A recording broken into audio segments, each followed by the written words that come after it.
के लिए अपना एयर स्पेस बंद किया तो भारत ने भी पाकिस्तान के लिए अपना एयर स्पेस बंद कर दिया है और अब पाकिस्तान के विमान पूरब में जाने के लिए चीन का चक्कर लगा रहे हैं।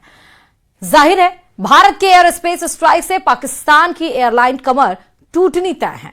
देखिए इस पर यह रिपोर्ट।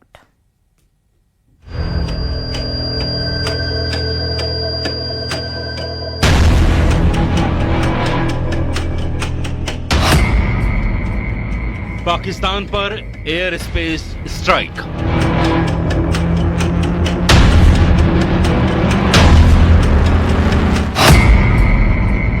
जल प्रहार के बाद वायु प्रहार।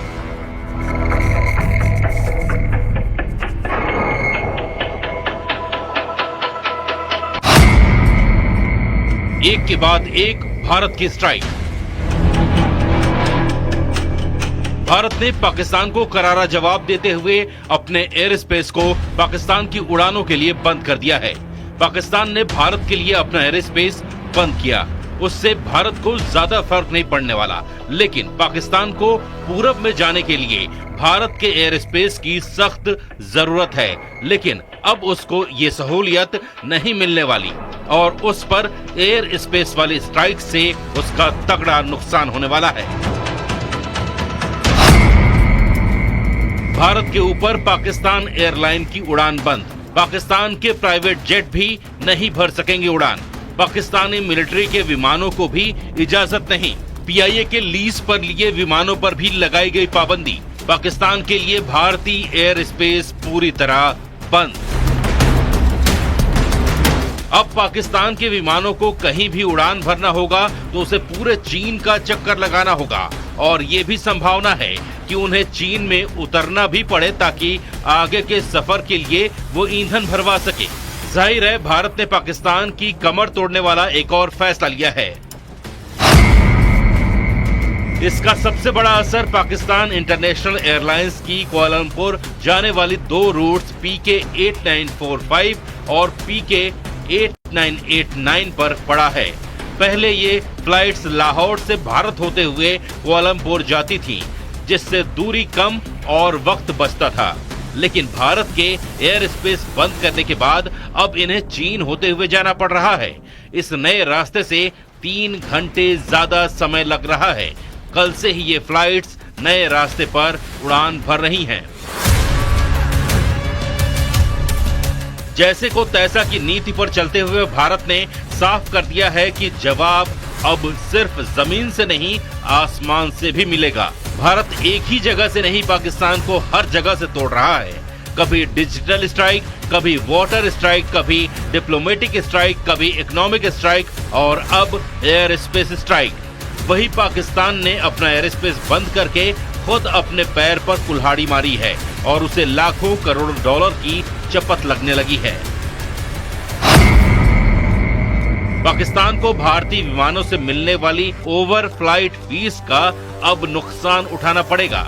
एक बोइंग 737 के लिए औसतन $580 और बड़े विमानों के लिए इससे भी ज्यादा फीस पाकिस्तान को मिलती थी। जानकारों के मुताबिक हर दिन करीब 2 से 2.4 लाख डॉलर की चपत पाकिस्तान को लग सकती है।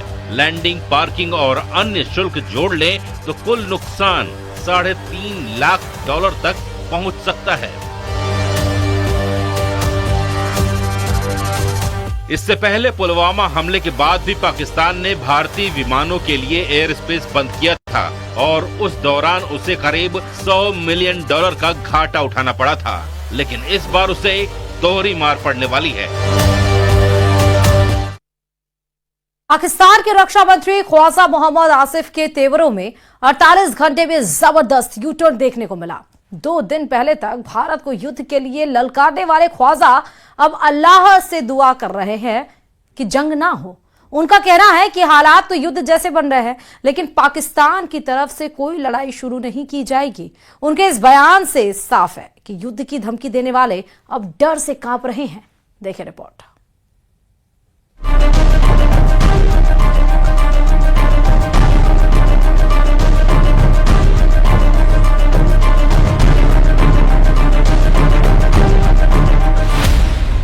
पाकिस्तान के जंगबाज मंत्री के बदले सुर।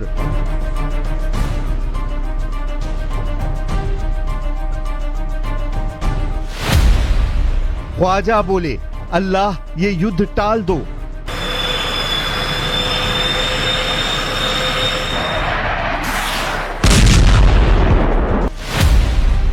पिटने से पहले पाकिस्तान का सरेंडर।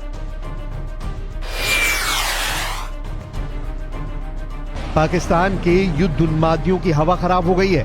बात बात पर एटम बम की धौंस जमाने वाले पाकिस्तानी मंत्रियों के सुर बदल गए हैं। पाकिस्तान के रक्षा मंत्री ख्वाजा मोहम्मद आसिफ का लेटेस्ट बयान सुनकर आप हैरान हो जाएंगे।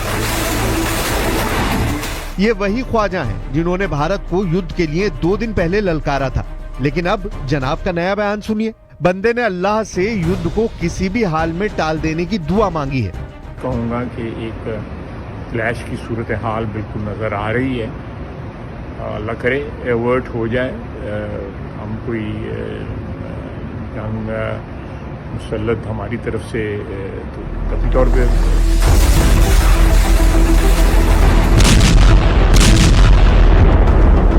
अचानक ख्वाजा आसिफ की तबीयत नासाज हुई है या फिर उन्हें हकीकत का अंदाजा हो गया है? कल तक गीदड़ भपकी जमा रहे ख्वाजा के तेवर ढीले क्यों पड़ गए हैं? क्यों बारूदी साजिशों के ख्वाजा घबराए हुए हैं? हकीकत सबके सामने है। पाकिस्तान की आतंक नीति दुनिया जान चुकी है। पहलगाम नरसंहार के मास्टरमाइंड के अड्डे कहाँ हैं? पहलगाम का टेरर कमांडर कौन है? पहलगाम हमले के सूत्रधारों का एक एक सिरा जुड़ गया है। भारत इन आतंकजीवियों का फैसला कर चुका है। पीएम मोदी पड़ोसी मुल्क में पल रहे आतंकी सरगनाओं के सर्वनाश का ऑर्डर दे चुके हैं। जाहिर है जिन दहशतगर्दों की बदौलत पाकिस्तानी जनरलों की अघोषित सत्ता पाकिस्तान में चल रही है, जब वही नहीं बचेंगे तो कायरों का क्या होगा? वही खौफ अब ख्वाजा जैसे लीडरों को खाए जा रहा है। इसलिए ख्वाजा अल्लाह से जंग टालने के लिए दहाड़े मार रहे हैं।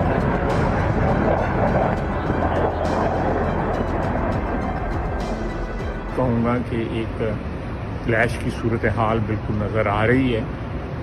अल्लाह करे एवर्ट हो जाए, हम कोई जंग मुसल्लत हमारी तरफ से तो कतई तौर पे असल में पाकिस्तान कई साल से ढह रहा है। पहलगाम आतंकी वारदात की साजिश रचकर पाकिस्तानी सेना ने बुनियाद की आखिरी ईंट भी हिला दी है। भूख की मारी पाकिस्तानी अवाम हुक्मरानों की बारूदी साजिशों से परेशान है। पाकिस्तानी लोगों में सेना के खिलाफ जबरदस्त गुस्सा है। उन पर भारत के सख्त एक्शन का बढ़ता खतरा पाकिस्तान के लिए प्राणघाती बनता जा रहा है, जिससे बचने के लिए ख्वाजा जैसे तमाम नेता तरह तरह के हथकंडे आजमा रहे हैं। पाकिस्तान के रक्षा मंत्री ने कश्मीर मसले में चीन को चौधराहट का ऑफर भी दे डाला है। पाकिस्तान के रक्षा मंत्री ख्वाजा आसिफ ने कहा है चीन की बड़ी अलग पोजीशन है, कश्मीर का एक हिस्सा उनके पास भी है, तो सारा ये जो कश्मीर का इशू है चीन भी इसमें एक स्टेक होल्डर है। सिंधु नदी चीन से भी होकर आती है, तिब्बत से आती है। पाकिस्तान को चीन ने हमेशा सपोर्ट किया है। शहबाज शरीफ कैबिनेट के जितने मिनिस्टर हैं उतनी तरह की बातें हैं। रेल मंत्री एटमी युद्ध की धौंस जमाता है। सूचना प्रसारण मंत्री तारण भारत के हमले के घंटे गिनाता है। वहीं रक्षा मंत्री युद्ध टाल देने की दुहाई दे रहा है। लेकिन अब जो भी तय होना है वो भारत करेगा। पाकिस्तान का वक्त खत्म हो चुका है। फैसला सख्त है। नतीजे ऐसे होंगे जिसे पाकिस्तान की कई पीढ़ियां